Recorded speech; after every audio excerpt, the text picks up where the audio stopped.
Hi guys, welcome to MP secret bloggers 360. நான் யாருன்னு தெரியுதா? 3 வருஷத்துக்கு முன்னாடி நீங்கள் பார்த்த அதே விதம் தான்.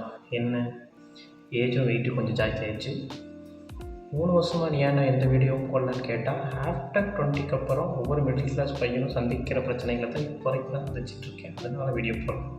என்னென்னா, வீடு கட்டணும், வீடு கட்ட வாங்கின லோன் அடைக்கணும், கூட பிறந்தவங்க கல்யாணம் பண்ணி வைக்கணும், அதுக்கு வாங்க கடன் அடைக்கணும்ன்ட்டு நான் ஒர்க்கு சம்மந்தமாக மூழ்கிட்டனால என்னால் வீடியோ போட முடியல. நான் ட்ரை பண்ணி பார்த்தேன், போட முடியல.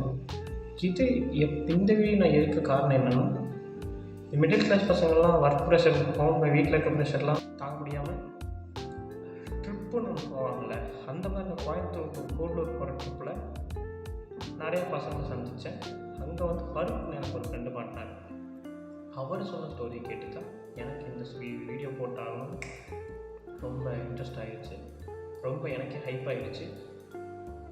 இவர் என்னென்னா, மணாலியிலேருந்து லடாக் போகிறப்ப கடா லூப்ஸ் அப்படிங்கிற இடத்துல வந்து ஒரு கோஸ்ட்டுக்காக கட்டப்பட்ட கோயிலை பற்றி சொன்னார். கோஸ்ட்டுக்காக கட்டப்பட்ட கோயில்னு நானும் தேடி பார்த்தேன். ஆனால் இங்கே யாருமே போட்டதில்லை.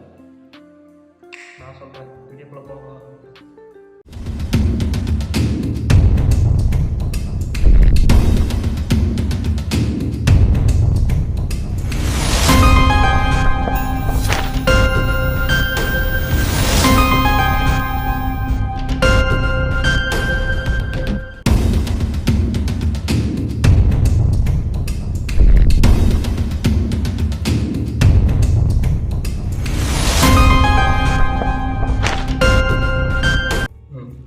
முதல்ல இந்த ஃபருக்குங்கிற என்னென்னா, ஐடியில் ஒர்க் பண்ணிகிட்ருக்கவர். ஐடியில் ஒர்க் பண்ணுறவங்க உங்களுக்கே தெரியும், ஒரு வாரம் சேர்ந்த மாதிரி அவ்வளோக்கு லீவ் கிடைக்காது. ஆனால் எங்களுக்கு ட்ரிப்பு போகணும்னு ரொம்ப ஆசை. அந்த நேரத்தில் தான் இந்த லடாக் போகிற ட்ரெண்டு வந்துட்டு இருந்துச்சு. அப்போ சரி, இவங்களும் லடாக் போகலான்னு நான் பிளான் பண்ணிகிட்ருக்கப்ப, இவர் கூட ஃப்ரெண்டு ஒரு தாசன் வச்சுருப்பேன். நம்மளும் லடாக் போகலான்டா, காசு சேர்த்து வைப்போம் அப்படின்னு சொல்லி காசெல்லாம் சேர்த்து வச்சுட்டு எப்படி போகலாங்கிறப்ப தான் தாஸ்கிட்ட கேட்குறப்ப, வண்டியில் போகலாம் அப்படின்னு பறக்க சொன்னாலும் தாஸ் என்ன சொல்லியிருக்காரு, நம்ம அவ்வளோ பெரிய எக்ஸ்பீரியன்ஸான டிரைவரில், அப்புறம் வந்து நம்மக்கிட்ட அவ்வளோ லாங் போகிற மாதிரி வண்டி இல்லை.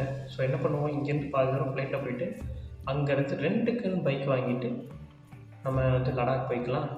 நமக்கு வந்து டைமும் சேவ் ஆகும், ட்ரிப்பும் ஜாலியாக போயிட்டு வந்த மாதிரி இருக்கும் அப்படின்னு. சரின்னு சொல்லி இது கூட சேர்ந்து இந்த ஃபரூக் தாஸ் கூட சேர்ந்து இன்னும் ஒரு 2 பசங்க சேர்ந்து சரி போகலான்ட்டு முடிவெடுத்துட்டாங்க. ஒரு வாரம் இவங்க யோசித்த மாதிரி தோணுன மாதிரி இவங்க வந்து டைம் போட்ட மாதிரி ஒரு லீவ் கிடச்சிச்சு.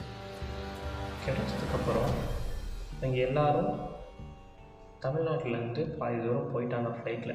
அங்கேருந்து மணாலி போயிட்டு ரெண்டுக்குன்னு வண்டி ஒரு 4 வண்டி வாங்கி தேடி கண்டுபிடிச்சி வண்டி எடுத்து மணாலிலேருந்து லடாக் போக ஆரம்பிச்சிட்டாங்க. ஆரம்பிக்கிறப்ப இந்த கரெக்டாக கடா லூப்ஸ் அப்படிங்கிற இடத்துல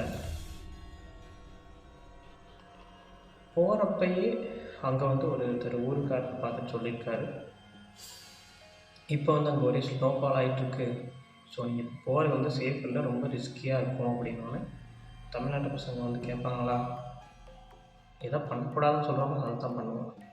ஓகே, தாஸ் என்ன சொல்கிறாரு, எங்களுக்கு அந்த மாதிரி அட்வென்ச்சரான ட்ரிப்பு தான் வேணும் அப்படின்னு சொல்லிட்டு வண்டி எடுத்துகிட்டு போக ஆரம்பிச்சிட்டாங்க.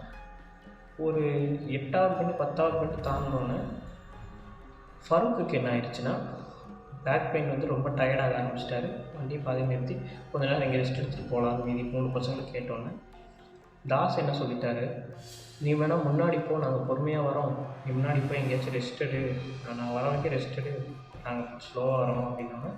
சரி ஃபருக் வந்து சரி இவங்க வந்து இவங்களோட ட்ரிப்பை நம்ம வந்து இது பண்ணக்கூடாது, தொந்தரவு பண்ணக்கூடாதுன்ட்டு ஃபருக் என்ன பண்ணிட்டாரு, வண்டி எடுத்துகிட்டு அந்த 10 பெண்டை தாண்டி ஸ்பீடாக போய் 19வது பெண்டில் நின்றுட்டார். 19வது பெண்டில் நின்னோடனே இங்கே தான் அந்த கதையை ஆரம்பிக்குது.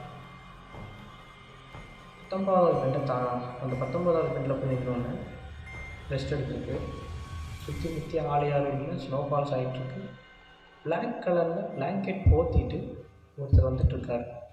இந்த ஃபருக் சொல்கிறப்ப அந்த நேரத்தில் சுற்றி முற்றி பார்த்தேன், ஆள் யாரும் இல்லை, எந்த வண்டியும் ரிப்பேர் ஆகி நிற்கலை. சரி யாராச்சும் உள்ளூர்காரங்களாக இருப்பான்னு பார்த்து சுற்றி முற்றி அந்த இடத்துல ஊர் எதுவும் இல்லை அப்படின்னு. சரி அவன் வரட்டும்டா, பார்த்துக்கலாம் அப்படின்னு இவர் அவருக்குள்ளே இது பண்ணிட்டு தனக்கு தானே தைரியம் வர வச்சுட்டு நின்றுட்டு வந்திருக்காரு. இவர் ரொம்ப க்ளோஸாக வந்தோடனே பிளாங்கெட் போத்தினாலும் க்ளோஸாக வந்தோடனே கேட்டிருக்காரு, நீங்கள் யார், நீங்கள் எங்கேருந்து வரீங்க, இந்த பண்ணியில் ஏன் இப்படி சுற்றிட்டு இருக்கீங்க, ரொம்ப ரிஸ்க்காக இருக்கும் அப்படின்னு கேட்டோன்னே ஒன்றுமே சொல்லலை. சரி கொஞ்சம் மனநலம் பாதிக்கப்பட்டவர்னு சொல்லி சரி சாப்பாடு ஏதாச்சும் வேணுமா அப்படின்னு கேட்டு கை நீட்டிருக்காரு. அந்த சாப்பாடு எதாவது வேணுமான்னு கேட்ட ஸ்பாட்டுக்கு காசு எதுவும் வேணுமான்னு கேட்டோன்னே அந்த ஸ்பாட்டில் கை நீட்டிருக்காரு. ஃபருக் என்ன பண்ணுறாங்கன்னா ஒரு நமக்குள்ளே மேட்ரு எதிர்பார்க்குறாரு போலன்ட்டு காசு ஒரு 500 எடுத்து கொடுத்துருக்காரு. கொடுத்த ஸ்பாட்டுக்கு அந்த காசு வந்து விட்டுட்டார் போல. பிளாங்கெட் போத்திருந்தார்.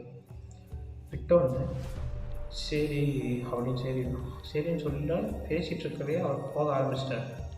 போக ஆரம்பித்தோடனே ஃபருக் வந்து இப்படி நின்றுருக்காரு. இப்படி போக ஆரம்பித்தாருன்னா சைடில் வந்து கரெக்டாக காற்றடிக்கிற லைட்டாக பிளாங்கெட் வந்து விலகிருக்கு. விலகின ஸ்பாட்டு ஃபருக்கும் பார்த்துருச்சு. என்னென்னா உடம்பெல்லாம் ரொம்ப அடிபட்டு உள்ளே இருக்க எலும்பு வெளியே தெரியாத அளவுக்கு ரொம்ப அடிபட்டு வந்திருக்காரு.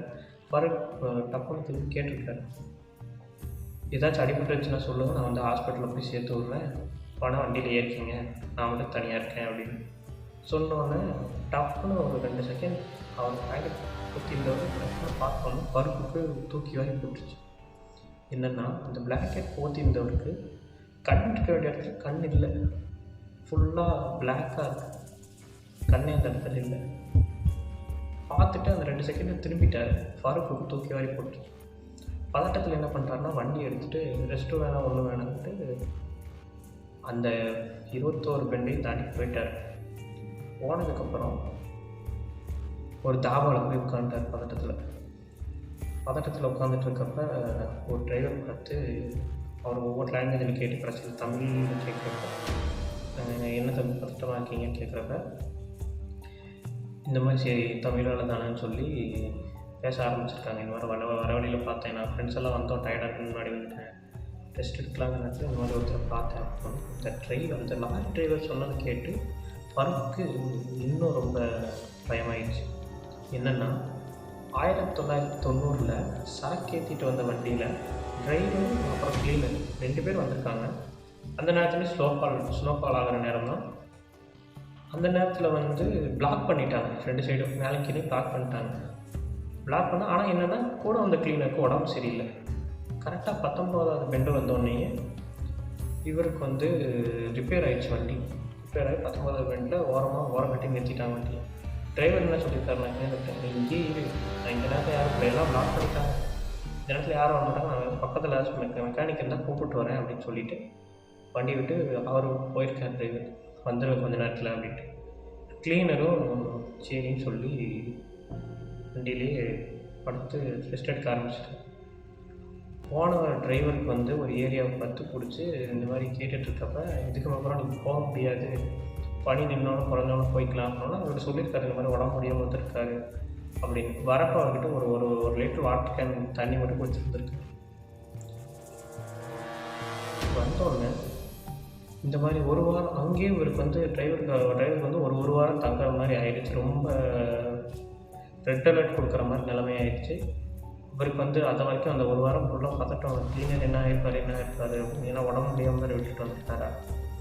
ஒரு வாரம் கழிச்சு ஒரு உயிரோடு இருப்பாரா, என்ன பண்ணுவார் இது பண்ணுவாருன்ற இப்போ பார்க்க போன டிரைவருக்கு, ஒரு மெக்கானிக் கூப்பிட்டு போன டிரைவருக்கு தூக்கி வாரி போட்டுருச்சு.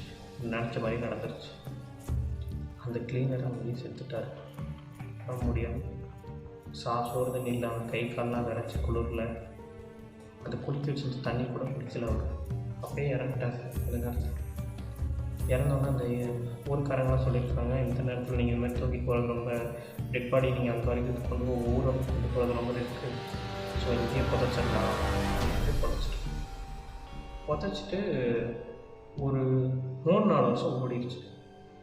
ஓடினோட இந்த வழியில் வர டூரிஸ்ட் எல்லாருமே இந்த மாதிரி வழியில் ஒருத்தர் பிளாங்கெட் போத்திட்டு வந்து என்கிட்ட காசு கேட்குறாரு, தண்ணி கேட்குறாரு, சாப்பாடு கேட்குறாரு, சிகரெட் கேட்குறாரு அப்படின்னு சொல்லியிருந்தோம். அப்புறம் அந்த ஊருக்காரருக்கு ஸ்ட்ரைக் ஆகிட்டு ஒருவேளை இந்த மாதிரி இறந்து போன கிளியர் தான் இந்த மாதிரி சம்திங் ஆவியா கோஸ்டோ ஏதாச்சும் ஒன்று இந்த மாதிரி வந்து பயமுறுத்திட்டு இருக்கலாம் அப்படின்னா அந்த ஊர் மக்கள் என்ன பண்ணியிருக்காங்க, உதச்சவங்களை எடுத்து அவங்களுக்கு ஒரு கோயில் கட்டி அவரோட மண்டபம் இருக்கும்ல அதை மட்டும் அந்த கோயிலுக்குள்ளே வச்சுருக்காங்க. வரவங்கெல்லாம் இந்த மாதிரி 1 லிட்டருக்கு தண்ணி கேனும் ஒரு சிகரெட்டும் வச்சுட்டு போனால் அவங்க போகிற ட்ரிப்பு கொஞ்சம் நல்லபடியாக முடியும், இல்லைன்னா ஏதாச்சும் பின்விளைவுகள் வரும் அப்படின்னு இதை சொல்லி முடித்தோடனே அந்த பருப்பு கொஞ்சம்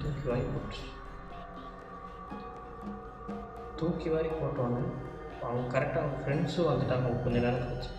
இந்த மாதிரி பருப்பு நடந்ததெல்லாம் சொல்லிவிட்டு அந்த தாபாலேருந்து தண்ணி, சிகரெட் பேக்கெட்டு, சாப்பாடு கொண்டு போய் 10 பெண்ணில் வச்சுட்டு இந்த மாதிரி நான் நல்லபடியாக வீடு போய் சேரணுன்னு அந்த கோஸ்ட் டெம்பிளில் போயிட்டு சாமி கும்பிட்டு வந்துட்டேன். இந்த கதையை சொல்லி முடிக்கிறப்ப அவருக்கு ஒரு 4-5 வருஷம் ஆகிருக்குன்னு நினைக்கிறேன்.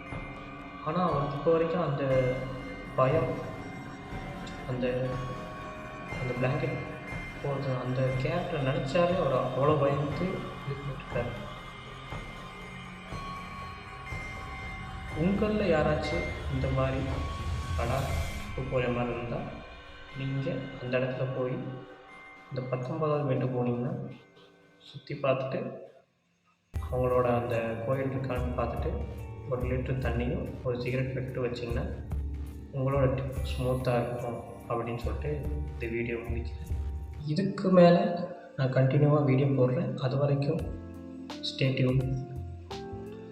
வீடியோ பிடிச்சிருந்துச்சுன்னா லைக் பண்ணுங்கள், ஷேர் பண்ணுங்கள், சப்ஸ்கிரைப் பண்ணுங்கள், ஃப்ரெண்ட்ஸுக்கு கண்டிப்பாக ஷேர் பண்ணிடுங்க. ட்ரிப்பு போகிற மாதிரி ஏதாவது லாங் ட்ரிப் யாராச்சும் போகிற மாதிரி இருந்தால் கமெண்ட்டில் அவங்க பேர் சொல்லிட்டு போங்க. பாய்.